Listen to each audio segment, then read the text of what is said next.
네, 제1권 내용을 조금 떠올려 봐야죠. 그렇죠. 1권에서 그 트라시마코스와 소크라테스의 치열한 논쟁이 있었잖아요.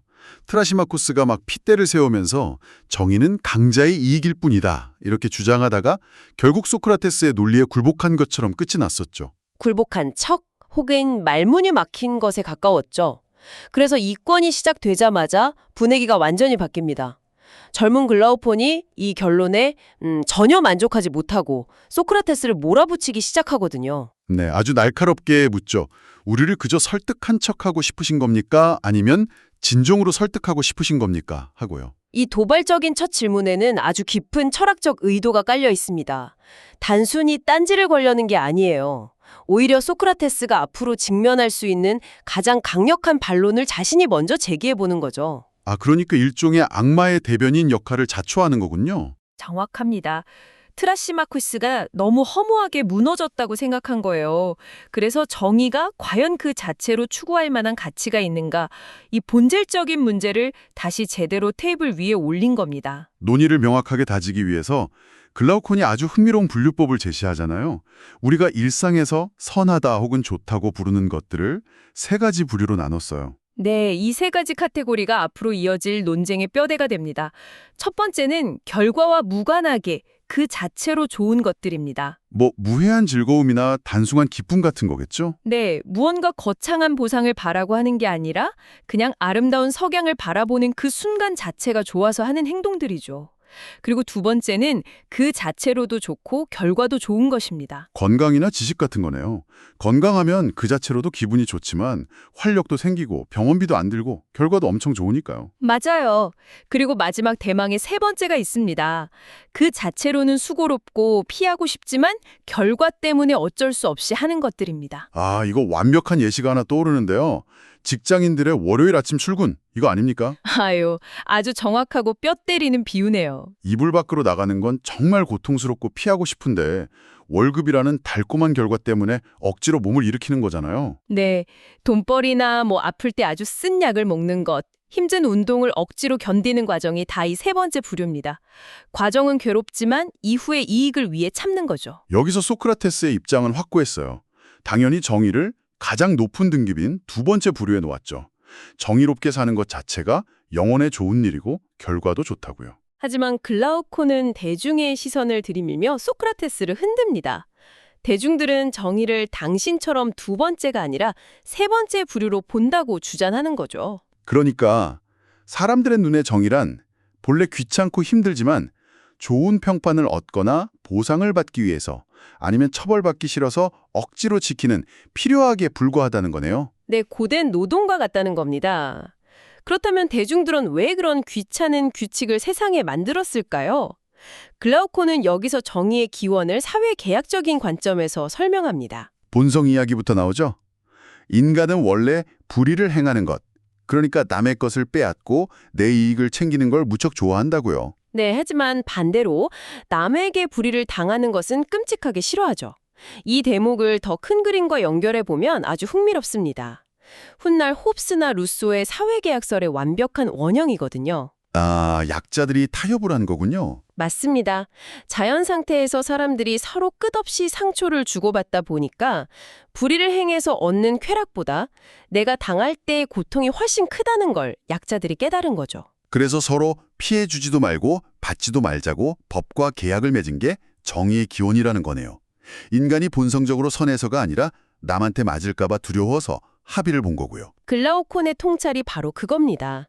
정의란 자발적으로 선에서 지키는 게 아니라 남에게 마음껏 불의를 저지를 권력이 없기 때문에 억지로 지키는 강제된 타협책일 뿐이라는 거죠. 자, 여기서부터 정말 이야기의 흡인력이 엄청나집니다.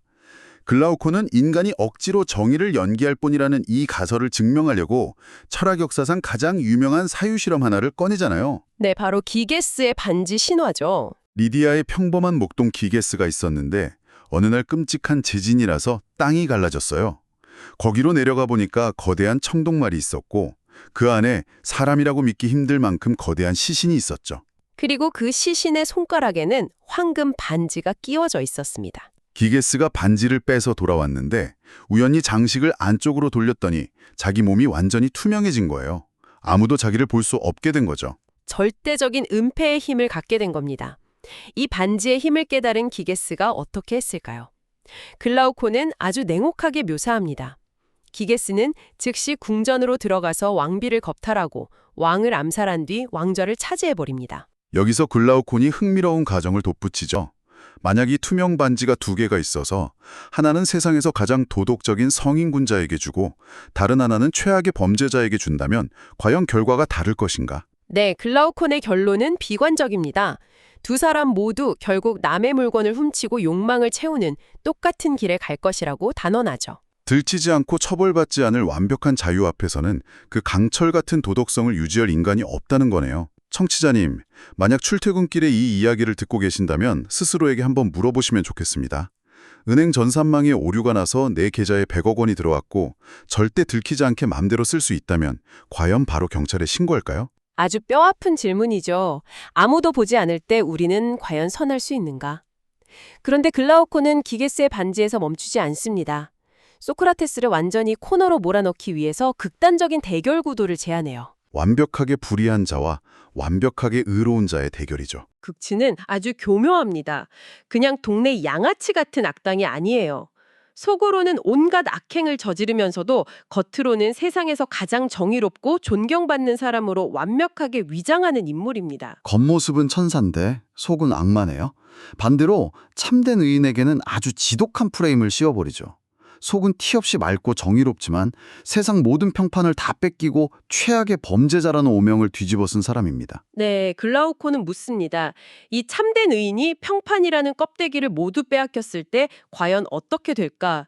비참하게도 이 억울한 의인은 결국 채찍질을 당하고 고문을 겪으며 십자가나 기둥에 매달려 처형당하고 맙니다. 반면에 겉으로만 의로워 보였던 그 교활한 악당은 사회적 존경을 독차지하고 부와 권력을 다 누리잖아요. 현대사회로 치면 뒤에서는 온갖 비리 다 저지르고 앞에서는 기부천사 행세하는 부패한 권력자는 승승장구하고 양심적인 내부 고발자는 매장당하는 그런 현실과 똑같네요. 글라우콘이 끌어낸 결론은 결국 겉으로만 의로운 척하는 불의한 삶이 실제로 의롭지만 핍박받는 삶보다 현실에서 훨씬 낫다는 겁니다. 이 숨막히는 논쟁이 여기서 끝이 아닙니다. 글라우콘의 형인 아데이만토스까지 대화에 가세하면서 판이 훨씬 더 커지거든요. 네, 아데이만토스의 개입이 아주 중요한데요. 이 문제를 개인의 윤리적 딜레마에서 사회의 구조적 위선으로 완전히 확장시켜버리거든요. 부모나 시인들이 아이들을 가르치는 방식을 꼬집죠. 네, 사람들이 정의를 칭찬할 때 정의 그 자체가 영혼에 얼마나 좋은지를 가르치지 않는다는 겁니다. 제가 이거 읽으면서 무릎을 탁 쳤어요. 어릴 때 말 잘 들어야 산타 할아버지가 선물 주신다 이러잖아요. 커서는 너 착하게 살고 봉사활동 스펙 쌓아야 나중에 좋은 대학 가고 취업 잘하지 이렇게 가르치고요. 착한 행동 자체가 좋아서가 아니라 철저하게 보상에만 초점을 맞추는 거죠. 맞습니다. 기업들의 그린워싱도 비슷하죠. 진심으로 환경을 위하는 게 아니라 친환경적인 척을 해야 이미지가 좋아지고 매출이 오르니까요. 아데이만토스는 바로 이 정의의 본질이 아니라 정의가 주는 보상과 껍데기만 찬양하는 세태를 고발한 겁니다. 심지어 종교력 타락까지 거침없이 꼬집었잖아요.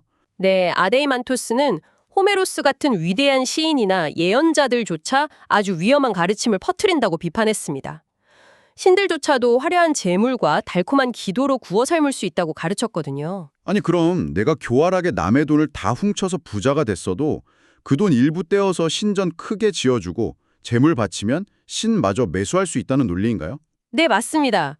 신마저 돈으로 설득할 수 있다면 대체 누가 피땀 흘려가며 그 험난하고 고통스러운 정의로운 삶을 살겠습니까? 그냥 적당히 남의 눈 속여서 나쁜 짓으로 돈 벌고 그 돈으로 평판도 사고 신도 매수하면 장땡이네요. 그래서 아데이만토스는 이런 사회에서 자라나는 똑똑한 청년들을 가장 걱정했습니다. 어른들의 이런 얄팍한 위선을 눈치챈 청년들은 가치관이 붕괴해버리겠죠. 아, 굳이 힘들게 진짜 정의로울 필요가 없구나.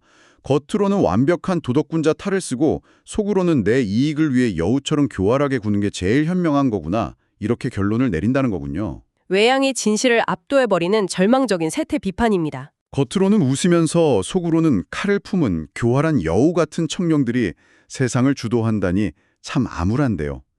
자, 이제 이 기나긴 고발의 끝에서 두 형제가 소크라테스에게 아주 궁극의 미션을 던집니다. 오늘 심층 탐구의 클라이맥스죠.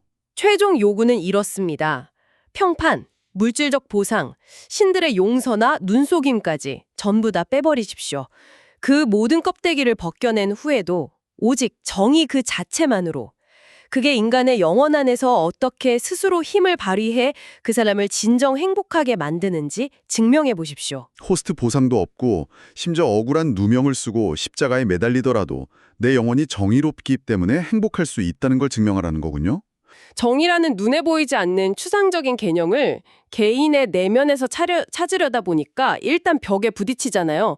인간의 영혼은 너무 작고 복잡해서 그 안에서 정의를 딱 발라내기가 쉽지 않다는 거죠. 그렇죠.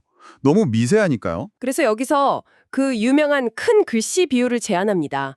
시력이 별로 좋지 않은 사람이 멀리서 아주 작은 글씨를 읽으려고 막 끙끙대고 있는데 네. 마침 옆에 구조와 내용이 완전히 똑같으면서 크기만 훨씬 더 큰 글씨가 적혀 있는 걸 발견한 상황, 이걸 가정해 보자는 겁니다. 아주 훌륭한 접근법이죠. 너무 작아서 파악하기 힘든 개인의 영혼 대신에 그것의 확대 복사판인 국가라는 아주 큰 캔버스에서 먼저 정의의 작동 방식을 찾아내자는 겁니다. 네. 그리고 그걸 다시 개인에게 적용하자는 정말 대담한 사고 실험인 거죠. 그러니까 스케일을 확 키워버린 거네요. 맞습니다. 그 접근법 자체가 플라톤 철학의 핵심적인 전제를 보여주거든요. 개인과 국가가 본질적으로 같은 구조를 공유하고 있다는, 즉 동용성의 가정입니다. 동형성. 네, 아예 처음부터 국가가 어떻게 탄생하는지 그 기원을 추적하기 시작합니다. 아, 국가는 도대체 왜 만들어졌을까? 네, 위대한 이념이나 신성한 계약 때문일까요? 아니었죠. 네, 소크라테스의 진단은 아주 건조하고 현실적입니다. 바로 인간의 불충분함, 즉 우리가 스스로 자급자족할 수 없는 결핍된 존재이기 때문에 국가가 발생했다는 것입니다. 사회를 구성하는 아주 강력한 제1원칙을 세우게 됩니다. 바로 1인 1업의 원칙. 다시 말해서 특화의 원칙이죠. 이 원칙의 의미를 조금 더 깊이 들여다볼 필요가 있습니다. 한 사람이 자신의 타고난 천성과 소질에 맞는 단 한 가지 일에 전념할 때 가장 훌륭한 결과물이 나온다. 이 논리인데요. 네. 이게 단순히 경제적 효율성이나 노동 분업의 이점만을 말하는 게 아닙니다. 플라톤은 인간마다 영혼의 결이 다르고 타고난 기능이 다르다고 보았거든요. 타고난 결이 다르다. 네, 누군가는 흙을 만지는 데 타고나고 누군가는 건물을 올리는 데 타고나죠. 각자가 자신에게 내재된 고유한 잠재력을 100% 발휘해서 서로의 결핍을 채워주는 상태. 그것이 바로 플라톤이 궁극적으로 도달하고자 하는 정의로운 상태의 밑그림이 됩니다. 아무튼 이 1인 1업의 원칙을 바탕으로 아주 기초적인 필요의 국가가 탄생하게 됩니다. 네. 최소한의 생존을 위해서 농부, 건축가, 직조공, 구두장이가 모여서 작은 커뮤니티를 이루는 거죠. 딱 4-5명 정도네요. 하지만 그 인원만으로는 사회가 제대로 굴러갈 수가 없습니다. 농부가 땅을 제대로 갈려면 튼튼한 쟁기가 필요한데 특화의 원칙에 따라 농부는 농사만 지어야지 쟁기를 직접 만들면 안 되거든요. 아, 자기가 만들면 원칙 위반이네요. 맞습니다. 그래서 결국 도구를 전문으로 만드는 대장장이와 목수들이 합류해야 합니다. 또 밭을 갈 소나 양을 기를 목동도 필요해지죠. 생존이라는 아주 기본적인 목적만 추구하는데도 사회는 필연적으로 세분화되고 또 인구가 늘어나기 시작하네요. 네, 톱니바퀴가 하나씩 추가되면서 거대한 기계가 조립되는 과정과 같습니다. 그리고 생산하는 사람이 늘어났으니까 당연히 남는 물건을 교환해야 할 텐데 농부가 하루 종일 자기가 수확한 밀을 들고 장터에 서 있을 수는 없잖아요. 자신의 본업인 농사에 집중해야 하니까요. 맞아요. 그래서 여기서 교환의 매개체인 화폐가 등장하고 물건을 유통하는 전문 직업, 즉 상인이 등장합니다. 소크라테스는 육체적으로는 약하지만 계산에 밝아서 한자리에 머물며 거래를 트는 사람들이 상인이 되고 네, 반대로 지적인 능력은 좀 부족하지만 체력이 좋은 사람들은 자신의 근력을 파는 임금 노동자가 된다고 묘사하더라고요. 모든 구성원이 자신의 조건에 맞는 자리를 찾아가면서 완벽한 균형을 이루는 상태죠. 소크라테스는 이 상태를 건강한 국가라고 명명합니다. 건강한 국가요? 네, 이 사회의 사람들은 오직 생존의 필수적인 욕구만을 충족합니다. 밀과 보리로 빵을 굽고 깨끗한 잎사귀 위에 음식을 차려 평화롭게 잔치를 벌이죠. 되게 소박하네요. 네, 과음하지 않고 가난과 전쟁을 피하며 그들의 재산 수준에 맞게 자손을 낳고 소박하게 살아갑니다. 어떠한 인위적인 억압도 없고 과잉도 없으며 자연의 이치에 순응하는 완벽한 생태계와도 같죠. 요즘 유행하는 극단적인 미니멀리즘이나 탄소 배출을 최소화하는 친환경 생태마을의 고대 버전 같습니다. 자연과 조화를 이루고 과잉 소비가 없는 삶. 우리 청취자 여러분에게도 복잡한 현대사회에 지쳤을 때 일종의 유토피아처럼 들릴 수 있겠어요. 충분히 매력적으로 들리죠. 그런데 여기서 이 대화를 가만히 듣고 있던 글라우콘의 반응이 정말 압권이었습니다. 아, 그 유명한 장면이 등장하죠. 네, 저는 글라우콘의 항변을 읽으면서 속으로 박수를 쳤습니다. 청취자 여러분도 한번 상상해 보세요. 맨바닥에 누워 나뭇잎 위에 밀빵을 올려놓고 먹으며 평생을 보낸다. 글라우콘은 도저히 참지 못하고 폭발합니다. 맞습니다. 이건 돼지들의 나라 아닙니까? 이렇게 외치죠. 인간다운 삶을 살려면 편안히 누울 침대도 있어야 하고 번듯한 식탁도 있어야 하며 무엇보다 고기 반찬과 달콤한 디저트가 있어야 한다는 겁니다. 글라우콘의 그 격렬한 반발은 서양 철학사에서 가장 중요한 전환점 중 하나일 겁니다. 아, 그 정도인가요? 네, 그는 건강한 국가가 생물학적인 생존은 보장할지 몰라도 인간이 가진 미학적 욕구, 안락함과 사치를 향한 끝없는 갈망을 완전히 무시하고 있다고 지적한 것이죠. 인간을 그저 배만 부르면 만족하는 짐승과 다를 바 없이 묘사했다는 비판이군요. 맞습니다. 그런데 여기서 우리가 주목해야 할 점은 소크라테스의 태도입니다. 그는 글라우콘의 요구를 비도덕적이라고 묵살하지 않습니다. 의외였어요. 오히려 그의 비판을 전격 수용해서 사치와 호화로운 라이프 스타일이 전면적으로 허용된 이른바 열애될 듯 국가의 등장을 흔쾌히 허락하죠. 그 부분이 저는 정말 흥미로웠습니다. 소크라테스 본인은 분명 그 소박하고 미니멀한 국가를 진정한 이상행위라고 생각했을 텐데 왜 굳이 타락의 씨앗이 될 사치를 허용한 걸까요? 단순히 대화를 이어가기 위한 억지 설정은 아닐 텐데요. 아주 예리한 질문이십니다. 저는 이 열애들 등 국가의 묘사를 보면서 약간 소름이 돋았어요. 어떤 부분에서 그렇게 느끼셨나요? 지금 우리가 살고 있는 21세기의 자본주의 소비 사회를 수천 년 전에 그대로 스케치해 놓은 것 같았거든요. 맞습니다. 오직 생존에 필수적이지 않은 수많은 욕구들을 채우기 위해 엄청난 인구가 팽창합니다. 향수 만드는 사람, 미용사, 육모, 시인, 화가, 배우, 심지어 사냥꾼과 기생까지 온갖 직업들이 쏟아져 들어오잖아요. 네, 쾌락을 추구하는 방탕한 식생활과 무절제한 라이프 스타일이 일상이 되면서 사람들의 건강이 급격히 무너지기 시작하죠. 아, 그 결과 소크라테스는 과거 소박하고 건강한 국가에서는 거의 찾아볼 수 없었던 수많은 의사들이 이 호화로운 국가에서는 필수적인 직업군으로 급부상하게 될 것이라고 예언합니다. 영토 문제로 넘어가죠. 인구는 기하급수적으로 늘어났고 각자가 누려야 할 안락함의 기준은 높아졌으니까 당연히 물리적인 공간과 자원이 턱없이 부족해집니다.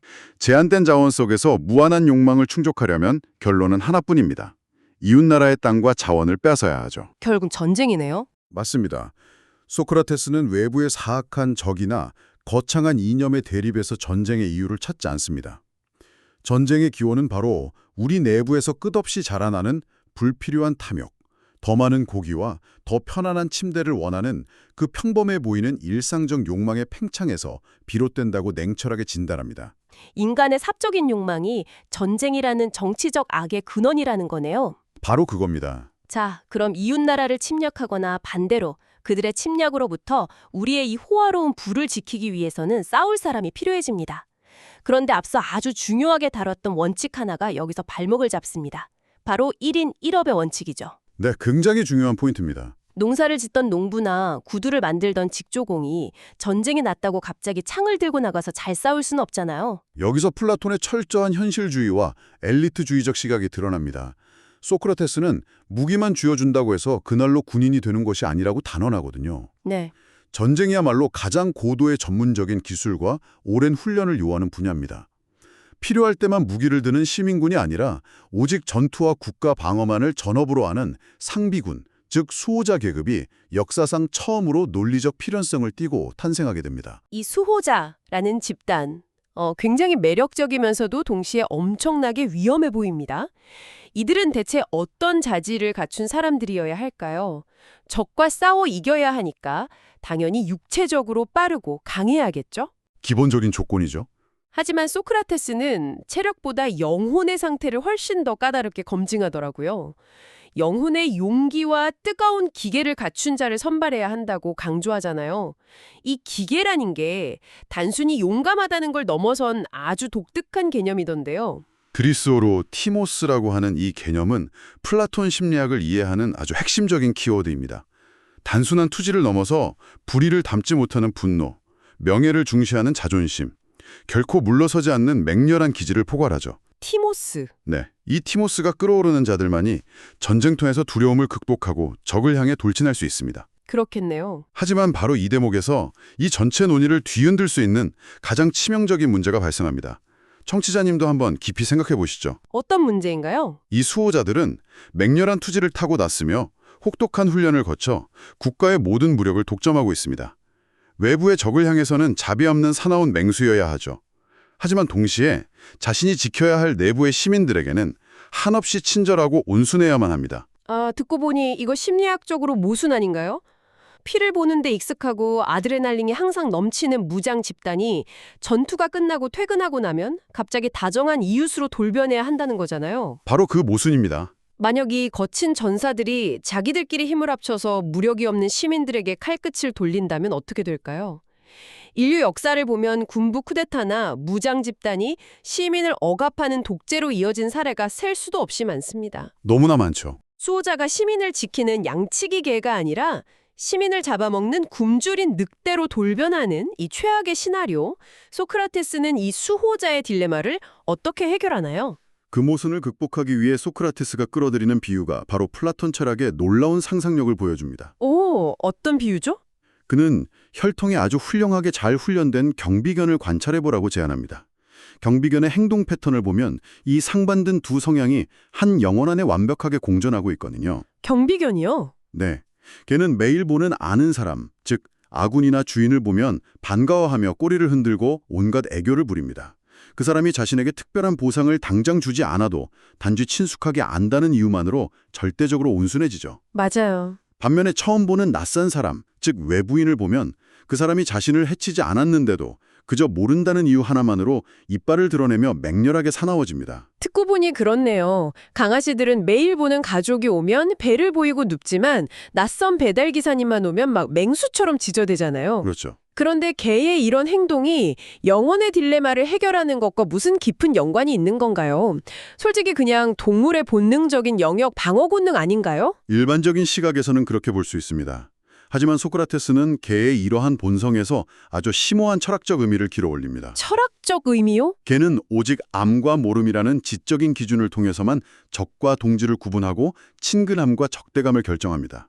자신이 아는 것은 사랑하고 친근하게 여기며 모르는 것은 적대시한다는 이 메커니즘은 본질적으로 그 영혼이 아는 것, 즉 지식을 사랑하고 있다는 명백한 증거라는 논리입니다. 네, 배움을 사랑하고 지혜를 사랑하는 성향. 소크라테스는 이것을 진정한 의미에서의 철학적 본성이라고 해석합니다. 와, 논리의 도약이 엄청나는데 묘하게 설득력이 있네요. 무력을 다루는 전사일수록 역설적으로 그 내면의 영혼은 알 사랑하는 지혜로운 이성이 지배하고 있어야 한다는 거군요. 완벽하게 이해하셨습니다. 슬라이드 31을 보면 플라톤이 제안한 수호자 교육, 즉 그 파이데이아의 원칙이 등장하잖아요. 육체를 단련하는 체육과 영혼을 기르는 시가교육 두 가지 축이죠. 네. 근데 제 눈을 사로잡은 건 그 순서였어요. 훌륭한 전사를 길러내려면 당연히 체육을 먼저 빡세게 시킬 것 같은데 플라톤은 육체보다 영혼의 교육, 그러니까 이야기를 듣는 것이 유년기에 무조건 선행되어야 한다고 하더라고요. 고대 그리스인들에게는 몸과 마음이 현대인들처럼 완전히 분리된 개념이 아니었어요. 건강한 신체가 훌륭한 영혼을 만드는 게 아니라 반대라는 건가요? 그렇죠. 훌륭하고 올바르게 교육받은 영혼이 그 주인의 몸을 최선의 상태로 이끌어준다는 통찰입니다. 영혼이 몸에 주도권을 쥐고 있다는 거죠. 아, 영혼이 먼저 세팅되어야 육체도 따라온다. 네. 그리고 당시 시가라는 건 혼자 책을 읽는 게 아니라 공동체가 리듬에 맞춰 서사시를 낭송하며 몰입하는 강력한 경험이었거든요. 이 영혼의 주파수를 맞추는 작업이 물리적 훈련보다 선행되어야만 이후의 힘이 맹목적인 폭력으로 변질되지 않는다고 본 겁니다. 정말 와닿는 설명이네요. 이어서 슬라이드 32를 보면 이 유년기 교육이 왜 그렇게 절대적으로 중요한지 플라톤이 비유를 들어 설명합니다. 어린아이의 영혼을 젖은 찰흙이나 아주 유연한 스펀지로 묘사해요. 이것을 더 큰 맥락과 연결해 보면 왜 그가 서사시의 내용에 그토록 집착했는지 이해할 수 있습니다. 어떤 사물이든 시작 단계가 가장 중요하잖아요. 맞아요. 어릴 때는 어떤 틀을 들이밀든 그 모양대로 쑥쑥 각인되니까요. 네, 형성기의 초기 인상은 인간의 도덕적 나침반을 영구적으로 고정시킵니다. 수호자들이 어릴 때 어떤 가치관을 무의식적으로 흡수하느냐가 국가의 미래와 직결되는 거죠. 그래서 아이들이 듣는 첫 이야기들을 국가가 엄격하게 통제해야 한다는 거군요. 그 통제의 구체적인 모습이 슬라이드 33에 적나라하게 드러나더라고요. 네, 공적인 공간뿐만 아니라 집안의 보육실까지 개입하죠. 맞습니다. 유모나 어머니가 아이 재울 때 들려주는 옛날 이야기, 그거부터 검열제도를 도입해야 한다는 대목을 보고 저는 진짜 놀랐어요. 해로운 이야기는 폐기하고 승인된 아름다운 이야기만 허용해야 한다고요. 어머니가 손으로 아이의 신체를 빚는 것보다 이야기로 영혼을 빚는 작업이 훨씬 더 위험하고 결정적이라고 본 겁니다. 무심코 들려주는 괴담들이 아이 마음속에 두려움이나 이기심 같은 걸 심어줄 수 있으니까요. 그렇죠. 그래서 사적인 이야기 전달을 막고 국가의 이념적 필터를 거친 서사만 허용하는 거대한 문화적 가지치기를 시작한 겁니다. 여기서 정말 흥미로워지는 부분은 이 가지치기의 첫 번째 타겟입니다. 슬라이드 34를 보면요. 동네 삼류 이야기꾼들이 아니에요. 당대 최고의 시인 호메로스와 헤시오도스를 정면으로 겨냥합니다. 소크라테스는 이들이 신과 영웅들에 대해 가장 나쁜 거짓말을 만들어냈다고 강력히 비판하죠. 거의 신성모독에 가까운 발언이었습니다. 당대 최고의 베스트셀러 작가들을 그렇게 공격한 이유가 뭘까요? 소크라테스는 이들을 형편없는 화가에 비유합니다. 대상의 실제 본성과 전혀 다른 완전히 왜곡된 초상화를 그려놓고 그게 신이라고 주장했다는 거죠. 예술적 기교가 뛰어날수록 그 거짓말이 영혼에 더 깊게 각인되겠네요. 정확합니다. 그렇기 때문에 가장 위대한 시인들이 오히려 국가의 영혼을 병들게 하는 가장 위험한 존재로 지목된 것입니다. 도대체 어떤 이야기들이 그렇게 치명적이었나 했더니 슬라이드 35에 구체적인 사례가 나옵니다. 우라노스와 크로노스의 폐륜 신화예요. 청취자님도 익히 아시는 그 아버지를 거세하고 자기 자식을 삼키는 끔찍한 이야기 말이죠. 그리스인들에게는 아주 스펙타클한 엔터테인먼트였겠지만 플라톤은 이를 극도로 경계했습니다. 신화는 단순한 재미를 넘어 행동의 정당성을 제공하는 전거가 되거든요. 젊은 수호자가 나중에 윗사람에게 폭력을 휘두르면서 변명할 수 있겠네요. 바로 그겁니다. 가장 위대한 신들조차 자신들의 아버지를 그렇게 대했다고 하면서 스스로의 폐륜을 정당화하는 도덕적 알리바이를 갖게 되는 것을 두려워한 겁니다. 그런 치명적인 악영향 때문에 이런 이야기는 절대 들려주어서는 안 된다. 만약 종교적 이유로 꼭 전해야 한다면 거대하고 희귀한 재물을 바치고 극비리에 소수에게만 전하라고 하죠. 사실상 완전한 은폐네요. 네, 도덕적 알리바이를 원천 차단하겠다는 확고한 의지입니다. 슬라이드 36을 보니까 신들 간의 전쟁과 다툼 묘사도 전부 금지됩니다. 헤파이스토스가 어머니 헤라를 묶거나 제우스가 그를 내던지는 그런 이야기들이요. 신들이 서로 싸우고 음모를 꾸민다는 이야기는 결국 시민들 사이의 반목, 즉 내전을 정당화하게 됩니다. 플라톤은 심지어 그게 문학적인 비유, 즉 알레고리라 할지라도 청년들에게 들려주면 안 된다고 선을 긋더라고요. 어린아이들은 비유적 의미와 문자 그대로의 의미를 구분할 인지적 필터가 없습니다. 그저 신들도 파벌을 나누어 끔찍하게 싸운다는 표면적 사실만 스펀지처럼 흡수하죠. 내부 결속이 생명인 수호자들에게 이런 이야기는 독약이나 다름없습니다. 그래서 이게 다 무슨 의미일까요?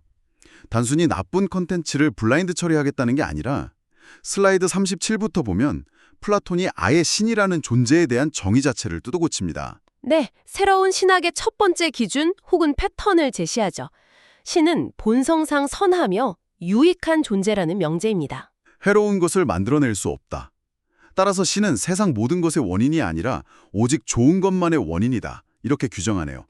기존 그리스 신화의 신들은 인간처럼 분노하고 질투하는 변덕스러운 존재들이었지만 플라톤은 신을 완벽한 선의 근원으로 철학적 격상을 시킨 겁니다. 근데 청취자님, 여기서 당장 모순이 생기잖아요.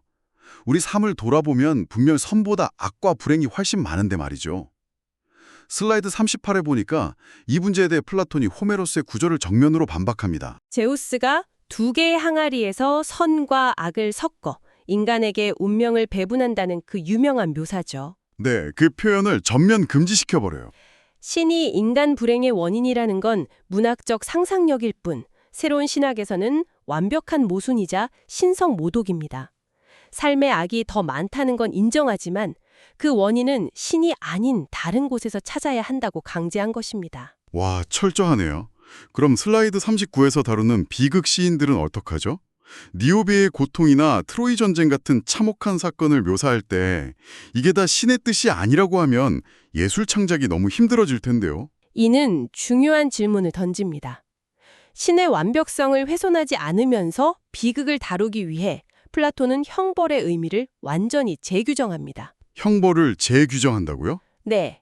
신이 재앙을 내렸다고 시인들이 꼭 써야겠다면 그것은 악인들이 처벌을 받아 영혼이 더 나아지는 정당한 형벌, 즉 이익이었다고만 묘사하게 한 겁니다. 아, 징벌이 아니라 치료제로서 작용했다고 써라. 맞습니다. 고통이 아니라 영혼의 치유 과정으로 묘사함으로써 신의 선함을 끝까지 방어한 아주 기막힌 해결책이죠. 자, 그럼 슬라이드 40으로 넘어가 볼까요? 신학의 두 번째 기준이 등장하는데요. 완벽한 존재인 신은 불변한다는 겁니다. 사실 전지전능하면 막 자유자재로 모습을 바꾸는 게 당연한 거 아닌가요? 우리의 상식적인 신화적 상상력과 플라톤의 철학적 존재론이 충돌하는 지점입니다.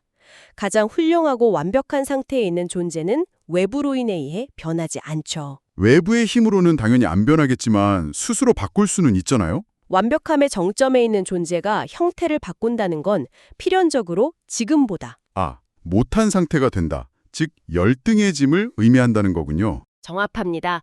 그 어떤 존재도 스스로를 더 나쁘게 만들려 하지 않으므로 신은 결코 자신의 모습을 바꾸지 않는다는 철학적 논증입니다. 논리가 진짜 빈틈이 없네요. 이 논리를 적용하니까 슬라이드 41에서 왜 변신술이나 마법 묘사가 금지되는지 확 이해가 갑니다. 프로테우스나 테티스 신화, 밤에 위장하고 돌아다니는 신들 이야기가 싹 다 퇴출돼요. 소크라테스는 어머니들이 이런 변신 괴담으로 아이들을 겁주면 아이들의 영혼에 미신적 공포가 자리 잡는다고 경고합니다. 아이들이 겁쟁이가 된다는 거군요. 네. 죽음조차 두려워하지 않아야 할 수호자들이 밤거리를 회회하는 신을 두려워해서야 되겠습니까?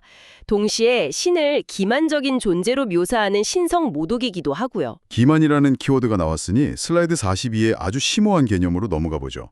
신이 모습을 바꾸진 않더라도 우리를 속일 수는 있지 않나 하는 의문에 대해 플라톤이 참된 거짓말이라는 개념을 꺼냅니다. 참된 거짓말은 입 밖으로 내뱉는 말이 아닙니다. 인간 영혼의 가장 중요하고 지고한 부분, 즉 진리를 인식해야 할 자리에 무지가 자리 잡고 있는 상태를 말합니다. 영혼 자체가 진리에 대해 완전히 속고 있는 상태, 영혼의 기만이군요. 맞습니다. 소크라테스는 이 영혼의 심층적 무지야말로 신과 인간 모두가 가장 혐오하는 것이라고 통찰합니다. 이성적이고 완벽한 신이 스스로 자기 영혼을 이런 최악의 기만 상태로 밀어넣을 리가 없다는 거죠. 영혼의 가장 깊은 곳이 무지에 삼식된 상태라니 진짜 무서운 표현입니다. 그럼 슬라이드 43에 나오는 우리가 흔히 남을 속일 때 쓰는 말에 의한 거짓말은 다르게 취급되나요? 플라톤은 여기서 아주 현실주의적인 면모를 보입니다. 말에 의한 거짓말은 참된 거짓말의 그림자에 불과하며 인간 세상에서는 때로 유용한 약처럼 쓰일 수 있다고 봅니다. 아, 약이요? 어떤 상황에서 허용되죠? 미친 친구가 남을 해치려 할 때 그를 제지하거나 적을 속일 때 혹은 과거의 진실을 정확히 모를 때 유익한 교훈을 주는 신화적 장치로서 허용될 수 있습니다. 인간 세상에는 미친 친구도 있고 두려운 적도 있으니까요. 하지만 이걸 신에게 적용하면 신에게는 제지할 미치광이 친구도 무서워할 적도 없잖아요. 그곳이 바로 소크라테스가 도달하는 종착지입니다. 신에게는 인간들이 쓰는 이 말에 의한 거짓말이라는 약조조차 단 한 방울도 필요가 없습니다. 거짓말을 할 동기 자체가 완벽하게 부재하니까요. 와, 결론이 딱 떨어지네요. 그래서 슬라이드 44를 보면 신은 행동이나 말, 꿈이나 환상, 그 어떤 것으로도 우리를 기만하지 않는 완전히 단순하고 진실한 존재로 선포됩니다. 절대적 진리로서의 신이네요. 이 절대적인 진실성이야말로 수호자의 도덕적 세계관을 지탱하는 가장 강력한 반석이 됩니다. 우주를 지배하는 최고의 원리가 선하고 기만하지 않는다면 그 세계를 지키는 수호자들 역시 동일한 덕목을 내면화하게 될 테니까요. 슬라이드 45에서 마침내 제2권의 장엄한 결론이 내려집니다. 시인들은 신을 마법사나 거짓말쟁이로 묘사해서는 안 되며 이 원칙들을 아예 국가의 법률로 제정해버립니다. 여기서 매력적인 지점은 이 거대한 검열 시스템이 단순한 억압이 목적이 아니라는 겁니다. 수호자들이 참되게 신을 경외하고 인간이 허락받은 한도 내에서 최대한 신을 닮은 자, 즉 진실하고 선한 존재로 자라나게 하려는 확고한 목적이 있었던 거죠. 함께해 주셔서 감사합니다.